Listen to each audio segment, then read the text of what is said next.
Hello दोस्तों, आज हम बात करेंगे the 10 rights of medication administration. हमारे जो 10 राइट्स होते हैं पेशेंट को मेडिकेशन देने के, वो सभी नर्सिंग स्टूडेंट्स को पता होने चाहिए। जिसमें सबसे पहला होता है राइट मेडिकेशन। हम जो पेशेंट को जो दवाई दे रहे हैं वो सही होनी चाहिए। सेकंड है राइट डोज। जो भी पेशेंट को मेडिकेशन दे रहे हैं उसकी जो डोज है वो सही होनी चाहिए। 3 राइट पेशेंट। जो भी हम मेडिकेशन डोज जो पेशेंट को दे रहे हैं वो पेशेंट सही होना चाहिए।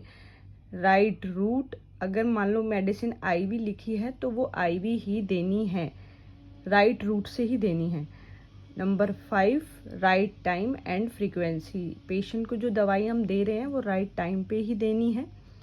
Number 6 right documentation. हमने जो मेडिसिन दी है, जो डोज है, जिस पेशेंट को दी है, जिस रूट से दी है, जिस टाइम दी है, इसका जो डॉक्यूमेंटेशन हम करेंगे वो एकदम करेक्ट करेंगे। 7 राइट रीज़न। अगर किसी को मान लो एब्डोमेन पेन है तो अगर आप उसे पेन किलर दे रहे हो तो उस पेन किलर का रीज़न एब्डोमेन पेन है, तो राइट रीज़न से ही हमें पेशेंट को मेडिसिन देनी है। 8 है राइट टू रिफ्यूज़। पेशेंट को राइट होता है कि अगर उसे मेडिसिन नहीं लेनी है तो वो रिफ्यूज़ कर सकता है। 9 राइट पेशेंट एजुकेशन। पेशेंट को सही एजुकेट करना है। अगर वो आपसे पूछ रहा है कि ये मेडिसिन आप मुझे किस लिए दे रहे हैं, तो अगर उन्हें एब्डोमेन पेन है तो आप उन्हें बता सकते हैं आपको अगर दर्द हो रहा है तो हम इसके लिए हम आपको पेन किलर लगा रहे हैं। तो पेशेंट को हमें राइट एजुकेशन देनी है।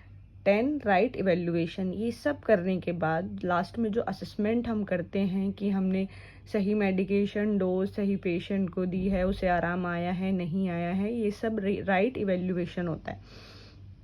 ऐसी ही वीडियोस देखने के लिए वीडियो को लाइक करें एंड चैनल को सब्सक्राइब करें। Thank you.